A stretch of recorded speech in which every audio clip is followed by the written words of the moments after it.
Urban লাইফস্টাইলে হরেক স্বাদের কেক এখন বেশ জনপ্রিয়। নানাভাবে নানান আয়োজনে তাই তো কেকের ব্যবহার চলছে। আর প্রিয়জনকে দারুণ কোনো বার্তা দিতে নকশা করা কেকের কিন্তু এখন চল রয়েছে। দিবসভিত্তিক উৎসবগুলোতে চকলেট সিগনেচার এবং রেড ভেলভেট কেক এখন দারুণ জনপ্রিয়।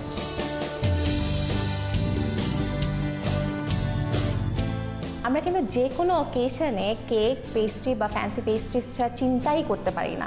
সো সেই ক্ষেত্রে আপনি যেটা করতে পারেন, আপনি কিন্তু 2 দিন আগে আপনাকে অ্যাটলিস্ট অ্যাডভান্স আপনাকে বুকিং দিয়ে রাখতে হবে সেটা বানানোর জন্য, কারণ চাহিদা অনেক বেশি। সো সেই ক্ষেত্রে আপনাকে অবশ্যই একটা বুকিং নিয়ে নিতে হবে। আর আশেপাশে অনেক ধরনের কেক শপ থাকে, আর আপনি যদি একটু কাস্টমাইজ করে বানাতে চান সেক্ষেত্রে আপনাকে একটা স্পেশাল বেকারি চুজ করতে হবে, তার সাথে আপনার ডিজাইনটা শেয়ার করতে হবে, তারপর তারা আপনার পছন্দ মতো বেকারি থেকে আপনাকে কেকটা বানিয়ে দিতে পারবে।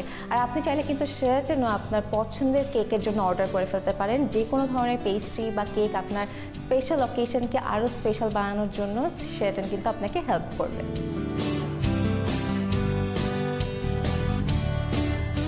আমরা কিন্তু একটা সময় ভ্যানিলা কেক ছাড়া আর কিছুই বুঝতাম না। এখন কিন্তু আমরা chocolate cake, cheese cake, red velvet, তারপর আরও বিভিন্ন ধরনের ফ্লেভার পাওয়া যায়। অ্যান্ড শুধু সেটা না, ফ্লেভারটা ইজ নট ইম্পর্টেন্ট এনিমোর। আপনার চকলেট কেকটা বা আপনার রেড ভেলভেট কেকটা দেখতে কেমন সেটা কিন্তু অনেক ম্যাটার করে।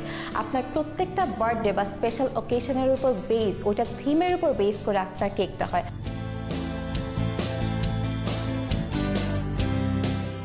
আপনি মনে করেন একজন পাইলট হলেন, আপনি ফার্স্ট আপনার প্লেন ফ্লাই করতে যাবেন, আপনাকে একটা প্লেন শেপের একটা কেক বানিয়ে দেওয়া হলো। আপনার ডিভোর্স হবে, আপনার একটা হার্ট ব্রেক টাইপের আপনাকে একটা কেক বানিয়ে দেওয়া হলো। বা যে কোনো অকেশন আপনার কিন্তু এখন customise and theme base cake তৈরি করা হয়। আগে যেটা শুধু আমরা একটা রেক্ট্যাঙ্গুলার শেপে বা চারকোনা শেপের একটা কেক দেখতে পারতাম, সেই কনভেনশনাল ওয়েটা কিন্তু এখন আর কাজ করে না। তারপর দেখা যায় যে অনেক ধরনের আপনার ক্রিয়েটিভিটি কাজ করা হয়। চকলেট রুমে আপনি যদি যান তাহলে দেখবেন যে আপনি একটা চকলেটের বোমার ভিতরে একটা কেক পাওয়া যায়।